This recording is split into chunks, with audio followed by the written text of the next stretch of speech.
नमस्कार सर, मेरा नाम राजू है।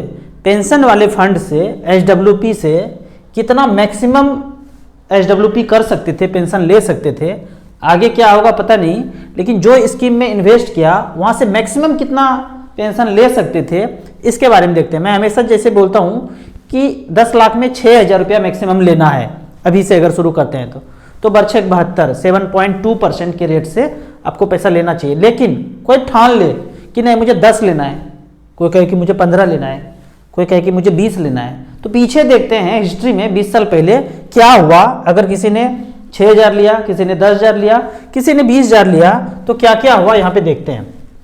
फंड को सेलेक्ट किया हमने SBI इक्विटी हाइब्रिड। पहले कभी जमाने में इसका नाम हुआ करता था SBI balance fund.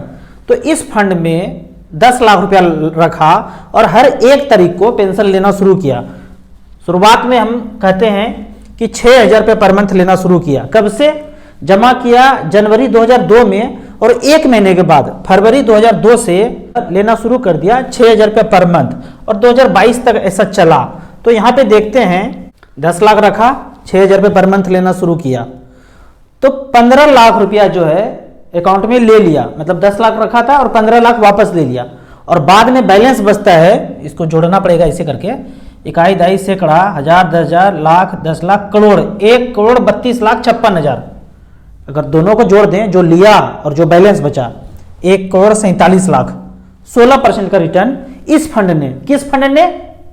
SBI mutual fund का SBI इक्विटी हाइब्रिड फंड, पहले नाम इसका SBI बैलेंस फंड हुआ करता था। इस फंड के बारे में जो SBI बैंक में कर्मचारी बैठे हैं ना, जो मैनेजर साहब बैठे हैं ना PO पास करके, उनको भी नहीं पता है। बैंक वाला आदमी बैंक के बारे में जानते हैं, FD म्यूचुअल फंड के बारे में नहीं जानते। अगर जाने होते तो यहाँ पे पैसा जमा करते करते करते करते इतना पेंशन लेने लगते कि बैंक उतना पेंशन नहीं दे रहा है और उतना दिन नौकरी भी नहीं करना पड़ता। 20 साल 25 साल मैक्सिमम, लेकिन लोगों को नौकरी करना पड़ रहा है 57 साल तक। सरकार कहते 60 साल तक तो 60 साल तक करेंगे, सरकार कहते 70 साल तक तो 70 साल तक करेंगे। एक्सटेंशन अर्जी देते हैं एक्सटेंशन करने के लिए। क्यों? क्योंकि खोपड़ी नहीं लगाया कि भाई SBI बैंक आपसे पैसा लेके सब पैसा बोरिया में बांध करके देते हैं। वो कहाँ जाता है? बॉम्बे गया, उसके बाद बॉम्बे के बाद कहाँ गया? समुद्र में घुसा दिया, गड्ढा में डाल दिया, कहाँ गया? वो मार्केट में गया, बॉम्बे स्टॉक एक्सचेंज में ही गया। अब खेल देखते हैं कि ये पैसा इतना कैसे हो सकता है भाई, तो पल्ले नहीं पड़ रहा है। 10 लाख लगाया, 6,000 पेंशन भी लिया, अब बाद में 1,32,00,000, पल्ले नहीं पड़ रहा है। चलिए कैश फ्लो देख लेते हैं। यहाँ पे 2002 में 9 रुपया 53 पैसा था जब आपने पैसा डाला 10 लाख, इतना सिक्का मिल गया। कितना सिक्का मिल गया?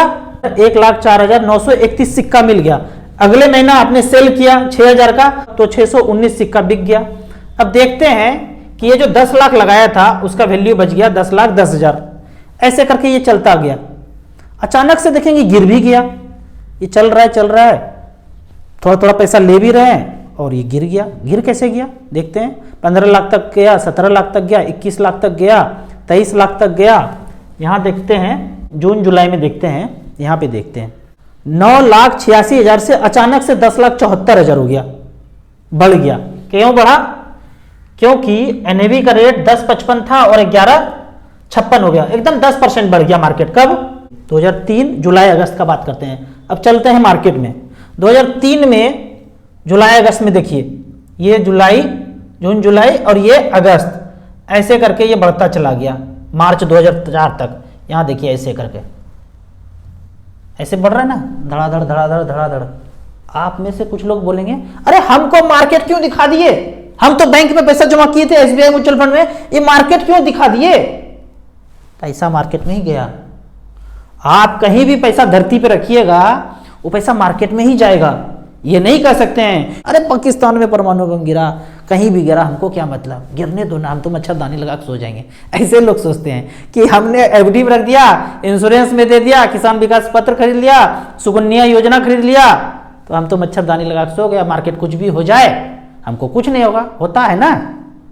अगले क्वार्टर में 0.5 गिर गया, अगले क्वार्टर में फिर 0.5 गिर गया।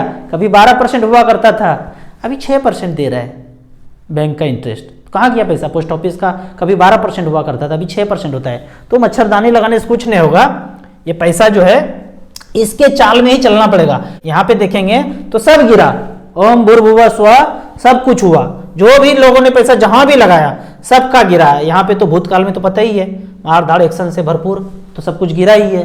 तो अब यहाँ पे देखते हैं कि इस तरह से करके पैसा बढ़ाओ घटाओ चलते रहा, और वो 10 लाख का वैल्यू लास्ट में देखेंगे जो 9 रुपया 55 पैसा से एनएवी शुरू हुआ था, 20 साल के बाद वो 10 लाख का वैल्यू यहाँ पे बता रहे हैं 1,32,56,000। क्यों? क्योंकि एनएवी का रेट नवंबर 2022 में 209 रुपया है, जो लगभग 10 रुपये से शुरू हुआ था वो 20 गुना हो गया।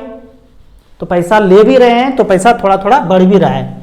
अब क्वेश्चन होता है कि ज़्यादा ले लिया तो आप 6,000 का बात बताए, 7,000 ले सकते थे, 8,000 ले सकते थे, 10,000 ले सकते थे, 15 ले सकते थे, मैक्सिमम कितना ले सकते थे कि भाई ऊपर जाते जाते रिटायरमेंट के बाद ऊपर तो जाना ही है सबको, कब जाएंगे पता नहीं, कभी भी जा सकते हैं।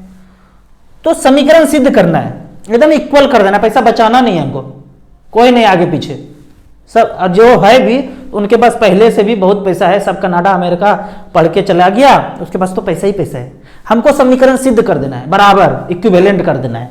तो कितना मैक्सिमम पैसा ले लूं कि कुछ ना बचे। तो देखते हैं खेल कि हमने क्या किया, 10 लाख लगाया और 1 तारीख को सेम वही 1 तारीख को फंड का नाम same SBI equity hybrid balance fund, और 20,000 रुपये पर मंथ लेना शुरू कर दिया। कहानी सेम 2002 से लेके 2022 तक, पिछले 20 साल में रखा 10 लाख और 20,000 रुपये लेना शुरू कर दिया। आप कहते हैं कि 6,000 पर मंथ, पर नहीं, हमको तो समीकरण सिद्ध करना है, बचाना कुछ भी नहीं है, तो 20,000 रुपये पर मंथ ले लिए। तो देखते हैं वैल्यू एज ऑन 21/11/2022, अभी वाला डेट, आज वाला डेट, 10 लाख रखा, 20,000 रुपये पर मंथ लेना शुरू किया, पेंशन ड्रॉ कर लिया 20,40,000, और बैलेंस वर्थ ओम भूर्भुवः स्वः 8,881 रुपया, खत्म, नील बटे सन्नाटा, ये तो कुछ भी नहीं है, नगण्य है। तो अब इसका कैश फ्लो देख लेते हैं। कहानी सेम शुरू हुआ था 9 रुपया 53 पैसे से, 10 लाख लगाया, इतना यूनिट मिल गया। अब 20,000 रुपया सेल कर रहे हैं, तो यूनिट कहां उस समय 300-400 बिका था, और अभी जो है 2,063 यूनिट बिक गया, फिर 1,900, फिर 2,000, ऐसे करके यूनिट ज्यादा ज्यादा ऐसे करके मुट्ठी भर के सोना बेचने लगे कि हमको जब ज्यादा खाना है, ज्यादा एंजॉय करना है। अब यहां देखते हैं 10 लाख से मूलधन से भी थोड़ा सा कम हो गया क्योंकि ज्यादा पैसा ले रहे हैं, 9,96,000, ऐसे करके ये चलता गया। 7 लाख हो गया, फिर 8 लाख हो गया, देखते हैं 7,52,000 से 8,12,000 हो गया। ऐसे अचानक से 1 महीना के बाद क्या हो गया भाई, मंथ देख लेते हैं, मंथ वही अगस्त सितंबर, नाटक यहीं पे, अगस्त सितंबर, ऐसे ऐसे बढ़ गया तो पैसा बढ़ गया। तो यहाँ पे देखेंगे जैसे जैसे मार्केट चल रहा है, ऊपर नीचे हो रहा है, आपका पैसा भी ऊपर नीचे उसी कंडीशन में होता रहेगा। तो 20 साल के बाद देखेंगे ये 7 लाख आ गया, लगाए 10 लाख थे, 9 लाख भी हो गया। देखिए 881 से 9 हो गया। यहाँ कौन सा मंथ देख रहे हैं, मंथ है 2006 का बाद, अप्रैल मई का कहानी देखते हैं। 2004 अप्रैल मई में भी यहाँ पे देख रहे हैं कि ऐसे करके ये बॉटम लगाया था, और बॉटम के बाद ये बढ़ना शुरू हुआ। जब बढ़ना शुरू हुआ तो पैसा भी बढ़ना शुरू हुआ। तो इस तरह से देखेंगे मार्केट से बच के कोई नहीं जा सकता है। तो इस तरह से आगे बढ़ता गया, और बाद में देखेंगे ये पैसा कम होता चला गया, 85,000, फिर 20,000 निकाले, 70,000, फिर 49,000 बच गया, फिर अगले महीना निकाले 27,000 लास्ट मंथ में बचा था, उससे भी 20,000 निकाल लिए, तो 8,881 रुपया लास्ट में बच गया। तो यहाँ देखते हैं कि सेम फंड में एसबीआई इक्विटी हाइब्रिड में 10 लाख रुपया रखा, और हर 1 तारीख को 15,200 लेना शुरू कर दिया, क्योंकि समीकरण सिद्ध करना है, कोई पैसा नहीं बचाना है। 15,200 लेना शुरू कर दिया। फरवरी 2002 से लेके 2022 तक का डाटा देखते हैं कि 6,000 की जगह हम 15,200 लेना शुरू कर दिए। तो यहाँ देखते हैं 10 लाख लगाया, अगले ही महीने से 15,200 लेना शुरू कर दिया, तो टोटल पेंशन ड्रॉ कर लिया 36,48,000 रुपया, और बाद में बैलेंस बच गया 10,134, मतलब जीरो, लगभग नगण्य, नील, नील बटे सन्नाटा, इतना ही पैसा बचा, बाकी सब खा गए। 10 लाख लगाए थे, 36,48,000 खा गए। तो यहाँ पे कैश फ्लो देखते हैं। अब सेम कहानी 2002 में 9 रुपया 53 पैसा था, 10 लाख लगाया, इतना यूनिट मिल गया। अब 15,200 में 1568 यूनिट बिक गया। फिर अगले में ना इतना ज़्यादा सिक्का बेच कर ले लिया। पहले थोड़ा थोड़ा करते थे, 6-6 4 जब लेते थे तो थोड़ा सा सिक्का बेचते थे, थोड़ा सा यूनिट बेचते थे। अब ज़्यादा ज़्यादा बेच रहे हैं क्योंकि बचाना नहीं है, तो इस तरह से करके यूनिट ज़्यादा ज़्यादा बेचने लगे। तो बाद में बैलेंस भी देख रहे हैं कम हो गया, 8,28,000 बच गया। ऐसे करके ये कम होता गया। कम होते होते देखेंगे बीच में बढ़ भी गया, 12,60,000 से सीधा 13 लाख हो गया एक ही महीना के अंदर। वो कौन सा महीना था? वो महीना था जनवरी फरवरी 2006 का। तो जनवरी फरवरी 2006 का देखेंगे, यहाँ पे देख लेंगे। तो ये देखिए कैसे भाग रहा है मार्केट, जनवरी फरवरी 2006 का। तो मार्केट से बच नहीं सकते, कितना भी सोच लेंगे ना, इसके चाल में ही आपको गाना बजाना पड़ेगा, डांस करना पड़ेगा, मार्केट के चाल में ही। तो इस तरह से वो जो 10 लाख रखे थे वो 13 लाख भी हो गया, 15 लाख भी हो गया, लेकिन पैसा ज़्यादा ले रहे हैं। एग्जैक्ट डे बाय डे ये बता रहे हैं कि कितना यूनिट आपको मिला और कितना लिया, एज पर मार्केट सब कुछ चल रहा है। एक्चुअल रिकॉर्ड जो 10 रुपये का यूनिट था वो बढ़ के 48 रुपया, 50 रुपया, 51 रुपया, इस तरह से करके लास्ट में तो वही लगभग 200 रुपया तक गया है। 129, 131, इस तरह से करके 20 साल के बाद देखते हैं तो 204 रुपया। जब 204 हुआ तो बैलेंस कितना बचा हाथ में? 10,134 रुपया, मतलब ख़त्म हो गया। तो इस तरह से मैक्सिमम कितना पेंशन लिया 10 लाख में से, तो इस तरह से देखते हैं कि मैक्सिमम पेंशन 15,200 ड्रॉ किया तो बराबर समीकरण सिद्ध हो गया, कोई भी पैसा बचा नहीं लास्ट में। तो इस तरह से मैक्सिमम पेंशन कितना होगा, क्या होगा, लेकिन ये तो फ्यूचर का कोई जानते नहीं है, इसलिए 6,000, 7,000, 8,000 आपको नहीं बचाना है। 6,000, 7,000, 8,000 तक मैक्सिमम रखिए, तो धीरे धीरे पैसा वो खत्म हो जाएगा। बाद में पैसा बढ़ता हुआ नजर आए तो थोड़ा सा और ज़्यादा निकाल लीजिए। यहाँ पे मैं नॉर्मली कहता हूँ कि आपके पास सारा काम हो चुका है, प्लॉट फ्लैट जो भी जितना चीज़ करना था कर दिया। अगला पैसा यदि 1 करोड़ रुपया यहाँ पे रख देते हैं और आने वाले 15 साल तक 60,000 रुपये पर मंथ लेते हैं, कब तक लेंगे? इन्फिनिटी तक। बढ़ाएंगे पैसा तो कब खत्म होगा कोई नहीं जानता है, एज पर मार्केट चलेगा। लेकिन सेफर चलेंगे, 60,000 रुपये पर मंथ लिया, चलते रहेगा, ब्याज का पैसा आता रहेगा। तो 15 साल के बाद देखेंगे पेंशन ड्रॉ हो गया 1 करोड़ 8 लाख और बाद में बैलेंस बचेगा 1 करोड़ 94 लाख। कैसे? यहाँ देखते हैं, पेंशन HWP में गए, 1 करोड़ रखा और 60,000 रुपये पर मंथ लिया 15 साल तक, मात्र 10% का यहाँ पे कैलकुलेट कर रहा हूँ रिटर्न। तो 1 करोड़ 8 लाख ले लिया, 1 करोड़ 94 लाख बच गया। दोनों को जोड़ेंगे तो टोटल वर्थ हो गया, जितना लिया और जितना बचा दोनों को जोड़ेंगे तो 3 करोड़ 2 लाख होता है। अब जब ये बैलेंस बच जाएगा 1 करोड़ 94 लाख, बाद में इसको क्या करेंगे? ऊपर कर देंगे। इस 1 करोड़ 94 लाख को ऊपर कर दिया 15 साल के बाद। एज पर इन्फ्लेशन, महंगाई के दौर में थोड़ा सा तो पैसा बढ़ाना भी पड़ेगा ना। ले रहे थे 60 हज़ार रुपया, 15 साल के बाद या 10 साल के बाद पैसा बढ़ा हुआ नजर आ रहा है, तो 60 से 70 कर दीजिए, 80 कर दीजिए, 90 कर दीजिए। हम 15 साल के बाद 1,20,000 कर दिए। पहले 60,000 ले रहे थे, अब पेंशन को डबल कर दिए। अब आने वाले 15 साल तक 1,20,000 लेते रहे और इंटरेस्ट को भी हमने थोड़ा सा कम कर दिया, क्योंकि ये अभी जो दौर चल रहा है 15-20 साल के बाद, 25 साल के बाद इंटरेस्ट रेट धीरे धीरे कम होता जाएगा।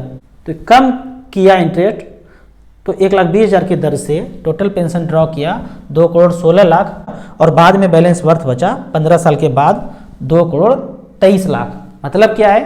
1 करोड़ रखा, 60,000 रुपये पर मंथ लिया, 15 साल तक लिया। अब फिर 15 साल के बाद रीसेट करेंगे, 1,20,000 लेंगे और इस तरह से 2 करोड़ 23 लाख बैलेंस बचेगा और अकाउंट में आएगा पेंशन के तौर पे 2 करोड़ 16 लाख। क्या होगा फ्यूचर में कोई नहीं जानता है। Mutual fund subjected to market risk, होगा नहीं होगा, परमाणु बम गिरेगा, मोगेम्बो खेलेगा, क्या करेगा, पृथ्वी रहेगा, कोई नहीं जानता है। आज हम वीडियो बना रहे हैं, कल नहीं रहेंगे। सब लोग मोमबत्ती जलाने लगे, अगरबत्ती जलाने लगे, रिप रिप करने लगे, तो कोई नहीं जानते भाई। इतना कैलकुलेशन बस मैथमेटिक्स है, खोपड़ी में थोड़ा बहुत कैलकुलेट कर सकते हैं कि ऐसे हो सकता है, नहीं हुआ तो कोई जिम्मेवार नहीं है। म्यूचुअल फंड कंपनी जिम्मेवार नहीं है, एसबीआई जिम्मेवार नहीं है, राजू चौधरी जिम्मेवार नहीं है, कोई जिम्मेवार नहीं है। सोचना है, समझ में आता है तो पैसा इन्वेस्ट करना है। ज़्यादा नहीं समझ में आता है 10 लाख रखेंगे, 6-6 हज़ार रुपये लेंगे, चलते रहेगा। तो इसी तरह से धीरे धीरे कैलकुलेट करके आप अपना फाइनेंशियल प्लानिंग कर सकते हैं, बुढ़ापे का रिटायरमेंट प्लानिंग कर सकते हैं। अब आपका यहाँ पे मेन क्वेश्चन होगा कि कौन कौन से फंड में इन्वेस्ट करूँ। तो टॉप का 3 फंड मैं आपको बताता हूँ। AUM वाइज जिसके पास पैसा सबसे ज़्यादा है, not percentage wise. Percentage wise मैं कभी बताता भी नहीं हूँ कि आपको वहाँ पैसा इन्वेस्ट करना चाहिए। तो फंड का नाम है ICICI Prudential equity and debt. पहले इसका नाम हुआ करता था ICICI बैलेंस फंड। दूसरा फंड है HDFC हाइब्रिड इक्विटी और तीसरा फंड है SBI इक्विटी हाइब्रिड फंड। ये 3 फंड जो बैंक वाला है, पैसा जो देखेंगे 21,000 करोड़, 19,000 करोड़, 56,000 करोड़, पूरा का पूरा बैंक आ जाएगा। छोटा मोटा बैंक देखेंगे तो उनके पास इतना एसेट नहीं होगा जितना एक फंड में 56,000 करोड़ है। यहाँ पे एक रिकॉर्ड देखते हैं कि 10 लाख रुपया पिछले 10 साल पहले लगाए थे तो 45 लाख, 40 लाख, 38 लाख इस तरह से वैल्यू हुआ है। लगभग 4 गुना पैसा हुआ है पिछले 10 साल में। 10 साल का बात है यहाँ, 2012 से लेकर 2022 तक 10 लाख का वैल्यू लगभग 40 लाख हुआ है। 16%, 14%, 14% के रेट से इस तरह से ग्रो हुआ है। लेकिन मैं कितना कैलकुलेट करने बोलता हूँ? 10%। लेने कितना बोलता हूँ? बरछक 72, 7.2%। एकदम सेफ कैलकुलेशन है। ऐसे चलेंगे तो वो प्लॉट, फ्लैट से शॉप का, किराया का, भाड़ा का, ये ताम झाम जितना टेंशन करके वो शुगर बीपी वाला मेडिसिन 20-25 साल से चल रहा था, धीरे धीरे करेंगे तो वो मेडिसिन भी छूट जाएगा, पैसा तो अपने आप बढ़ ही जाएगा। आपको इसी तरह म्यूचुअल फंड के बारे में और कुछ जानना है, इन्वेस्टमेंट के बारे में जानना है तो इस नंबर पे मुझे व्हाट्सअप कर सकते हैं। आप म्यूचुअल फंड में इन्वेस्ट करना चाहते हैं, शुरुआत करना चाहते हैं तो दिए हुए ऐप में रजिस्ट्रेशन करने के बाद मिनिमम 100 रुपया से शुरू कर सकते हैं। जब सब कुछ समझ में आ जाए तब ज़्यादा पैसा इन्वेस्ट कीजिए। ऐप का और मेरे सर्विस का लाइफ टाइम कोई चार्ज नहीं है। वीडियो अच्छा लगता है तो फैमिली मेम्बर्स के बीच, व्हाट्सएप यूनिवर्सिटी में अपने दोस्तों के बीच इसे जरूर शेयर करें। यूट्यूब पे देख रहे हैं तो लाइक एंड शेयर जरूर करें। Thank you so much.